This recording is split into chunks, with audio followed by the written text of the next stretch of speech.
दोस्तों ज़रा अपनी आंख बंद करके एक सवाल का जवाब सोचिए। अगर आज आपको 10 लाख रुपए मिल जाए तो आप सबसे पहले क्या करेंगे? नई बाइक, नई कार, महंगा मोबाइल या फिर घूमने निकल जाएंगे? यहीं से सोच का अंतर शुरू होता है, क्योंकि ज़्यादातर लोग पैसा मिलते ही खर्च करने के बारे में सोचते हैं, लेकिन बहुत से सफल लोग पहले यह सोचते हैं कि इस पैसे को कैसे बढ़ाया जाए। यही सोच धीरे धीरे उनकी दिशा बदल देती है। अध्याय 1, गरीब और अमीर की पहली सोच। दो दोस्त हैं, राहुल और राज। दोनों को 1 लाख रुपए मिले। राहुल ने तुरंत महंगा फ़ोन, नए कपड़े और घूमने फिरने में ज़्यादातर पैसे खर्च कर दिए। कुछ महीनों बाद उसके पास वही पुराना बैंक बैलेंस बचा, लेकिन राज ने जल्दबाजी नहीं की। उसने पहले सीखा, योजना बनाई और फिर पैसे का एक हिस्सा भविष्य के लिए बचाया और एक हिस्सा अपनी स्किल बढ़ाने में लगाया। समय बीतने के साथ उसकी कमाने की क्षमता बढ़ने लगी। यह कहानी किसी व्यक्ति की नहीं बल्कि सोच और अंतर की है। याद रखिए, अमीर बनने की शुरुआत जेब से नहीं, सोच से होती है।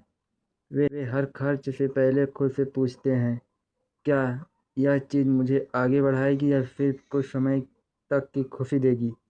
इसका मतलब यह नहीं कि सफल लोग कभी खर्च नहीं करते। वे अपनी पसंद की चीज़ें खरीदते हैं, लेकिन अक्सर कोशिश करते हैं कि पहले अपनी कमाई की क्षमता बढ़े, फिर जीवन शैली। अध्याय 2, समय की कीमत। अब पैसे को कुछ देर के लिए भूल जाइए। एक ऐसी चीज़ के बारे में सोचिए जो दुनिया के सबसे अमीर इंसान और सबसे साधारण इंसान दोनों के पास बराबर मिलती है। वह है 24 घंटे। हर दिन सबके पास उतना ही समय होता है। फिर अंतर कहाँ बनता है? अंतर इस बात में बनता है कि हम उस समय का उपयोग कैसे करते हैं।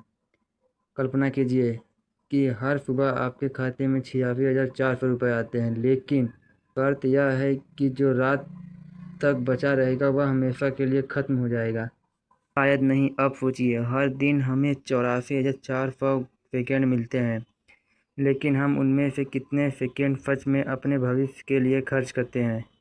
यही वजह है कि सफल लोग समय की योजना बनाते हैं। वे जानते हैं कि खोया हुआ पैसा वापस कमाया जा सकता है, लेकिन बीतता हुआ समय कभी वापस नहीं आता। हर दिन अगर आप सिर्फ 30 मिनट भी नई स्किल सीखते हैं तो 1 साल में आप लगभग 180 घंटे सीखने में लगा चुके होंगे। इतना समय किसी नई स्किल की मजबूत नींव रखने के लिए काफ़ी हो सकता है। छोटे छोटे कदम ही लंबे समय में बदलाव लाते हैं। अध्याय 3, सोच की जाल। अब बात करते हैं सबसे खतरनाक चीज़ की, सोच की जाल। यह एक ऐसा जाल है जिसमें फंसकर इंसान सालों तक वही रह जाता है।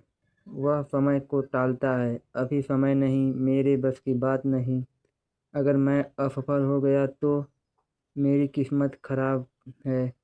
धीरे धीरे यह बातें आदत बन जाती है और फिर इंसान कोशिश करना भी छोड़ देता है। लेकिन सफल लोग भी डरते हैं। फ़र्क सिर्फ इतना है कि वे डर के बावजूद भी आगे बढ़ने की कोशिश करते हैं।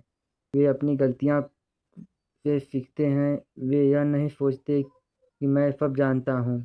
वे ये सोचते हैं कि आज मैं क्या नया सीख सकता हूँ। यही सोच उन्हें हर साल थोड़ा बेहतर बनाती है।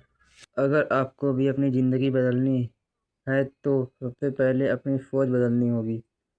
जब सोच बदलेगी तो फैसले बदलेंगे, फैसले बदलेंगे तो आदतें बदलेंगी और आदतें बदलेंगी तो धीरे धीरे पूरी ज़िंदगी की दिशा बदल सकती है। आज से सिर्फ 3 बातें याद रखिए। पहली, खर्च करने से पहले सोचिए। दूसरी, समय को सबसे कीमती संपत्ति समझिए।